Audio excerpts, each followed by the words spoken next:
Доброго времени суток. Физкульт, привет. Вы находитесь на канале Простая медицина. Меня зовут Угрюмов Вячеслав Евгеньевич. Это Вася, наш младший научный сотрудник. Мы с вами продолжаем разбирать тему кашель, что он вызывает и как с ним бороться. Сегодня мы с вами рассмотрим такое заболевание, как ларингит. Что такое ларингит?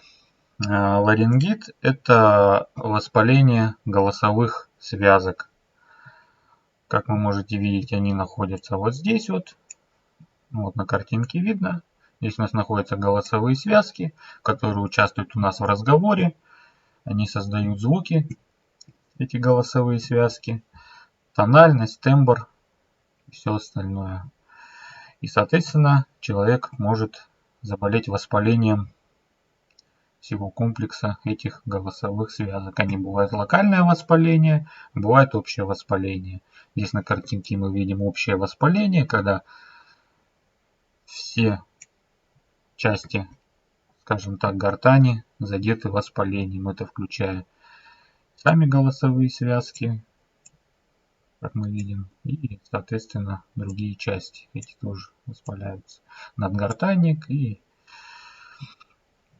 вот. Как можно заболеть этим? Это общее переохлаждение, один из, скажем так, факторов воспаления является общее переохлаждение, долгие разговоры на холодном воздухе.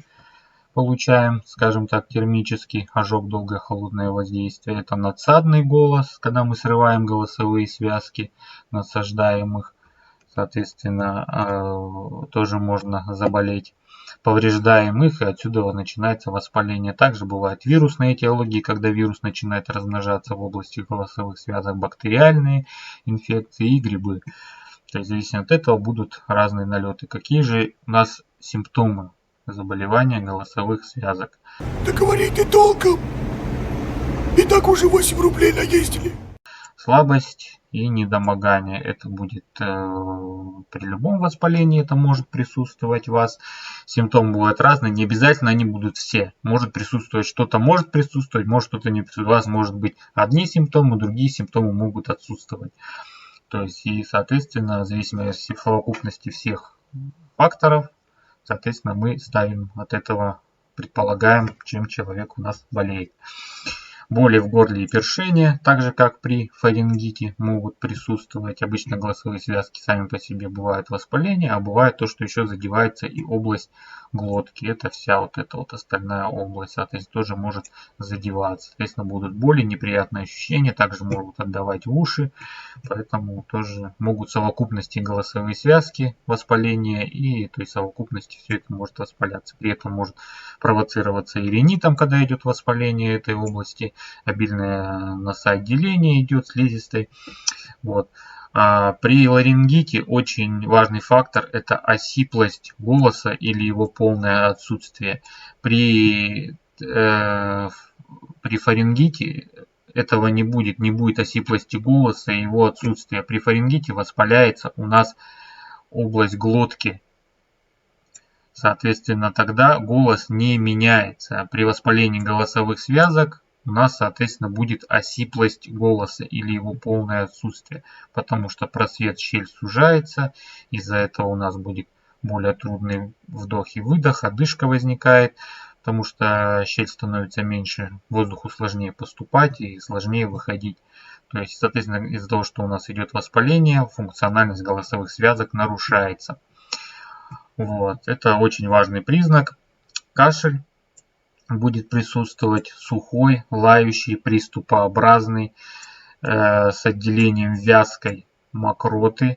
Соответственно, при ларингите потом он переходит уже в продуктивный кашель в дальнейшем. То есть, когда уже слизь становится более мягкой, лучше отделяется, соответственно, кашель переходит в продуктивный, начинает откашливаться мокрота. И у нас будет лихорадка. Это тоже общий признак, при воспалении любом может она возникать. Что же следует соблюдать, если мы ставим диагноз ларингит? Какие рекомендации? Постельный режим. Всегда я буду рекомендовать: болейте дома, не думайте только о себе, думайте о других. Другие тоже могут заразиться. Соответственно, постельный режим: лучше болеть дома, чтобы не напрягать голосовые связки, меньше разговаривать. Щадящая диета, теплая и мягкая пища. Обязательно теплая и мягкая, чтобы не получить ожог глотки, ожог голосовых связок, в районе голосовых связок, не получить этот ожог, соответственно, чтобы не было воспаления и еще больше. Не написал здесь, но скажу. Голосовой покой. Обязательно у нас будет голосовой покой. Не разговаривайте. Иначе при разговоре будете раздражать воспаление, будет больше болеть, будет дольше заживать. Поэтому меньше разговариваем. Лучше вообще не разговаривать, меньше беспокоить воспаление. Обильное питье, увлажнение горла. Увлажняем горло, как обильным питьем, можно чай с молоком, компоты, не газированные напитки, не острая пища, не сильно соленая пища. Этого ничего нельзя. Не раздражаем слизистую голосовых связок. Поэтому обильное питье увлажняем. Нет. Доцент приехал. Рассасываем леденцы, любые барбариски, мятные конфетки, сколько угодно их можете рассасывать. Соответственно, идет естественное увлажнение, последствием выработки слюнными железами больше слюны из-за того, что мы рассасываем леденцы. Соответственно, идет естественное увлажнение как глотки, так и голосовых связок. Также можно использовать леденцы с антисептиком. Это грамидин, стрепсилс, фарингосепт. Любые леденцы покупайте, но соблюдайте инструкцию. Это если написано 3-4 раза в день, не более 3-4 раз в день, потому что может высыпать аллергии, либо другие какие-то побочные явления. Все зависит от индивидуальной непереносимости. Полоскание горла. Полоскаете горло любыми средствами: отвар ромашки, отвар эвкалипта, фурацилин, аквалор, аквамарис, любые препараты покупаете и полоскаете. Чем чаще, тем лучше.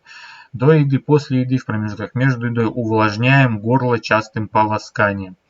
После того, как прополоскали, затем только используем спрей Tantum Verde. Что у нас еще есть? Кроме Tantum Verde, много всяких препаратов. Забываю название.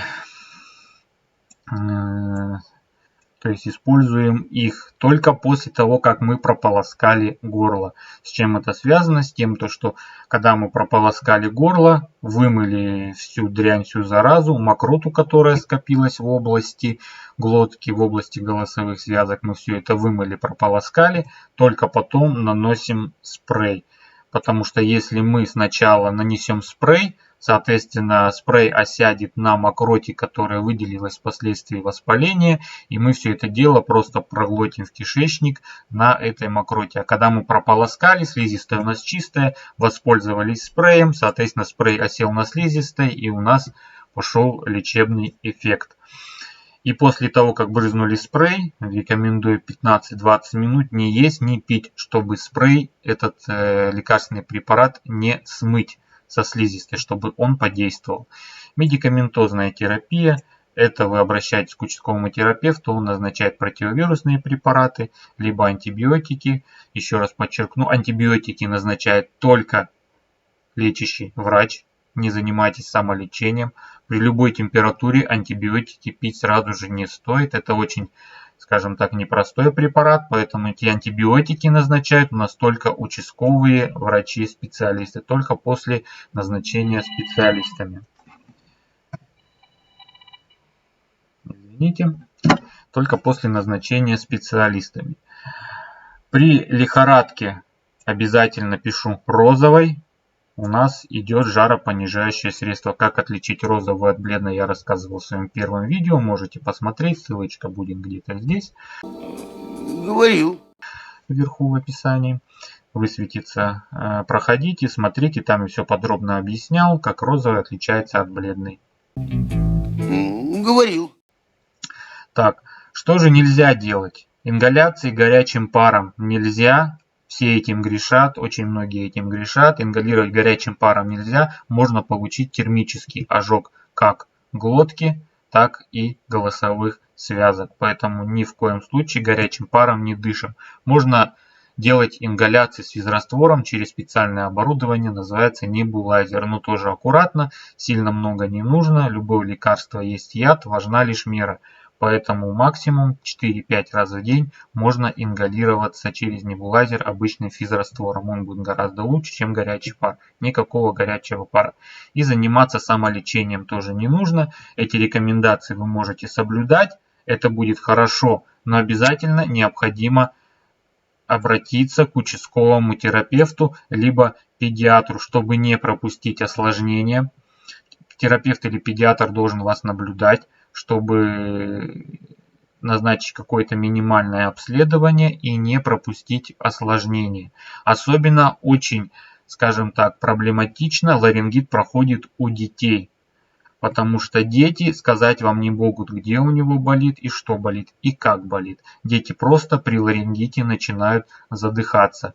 Очень часто у детей просвет этот становится, воспаление становится настолько большим, что, соответственно, остается небольшая дырочка. Соответственно, ребенку очень сложно дышать. Называется данное состояние ларингоспазм. Может спазмироваться голосовые связки. Из-за этого просвет перекрывается. Соответственно, здесь вообще ничего не будет, просто голосовые связки перекрывают просвет трахеи. И из-за этого ребенок может задохнуться. Поэтому, чтобы это осложнение не пропустить, вызываем участкового педиатра, чтобы он вам рекомендовал лечение. То есть не занимаемся самолечением, обязательно обращаемся к участковому врачу. Не можете прийти на прием, вызывайте врача на дом. Это все, что я хотел вам сказать. Благодарю за внимание. Подписывайтесь на канал, ставьте ваши лайки, пишите комментарии, задавайте вопросы. Обещаю! Все, кино не будет. Электричество кончилось.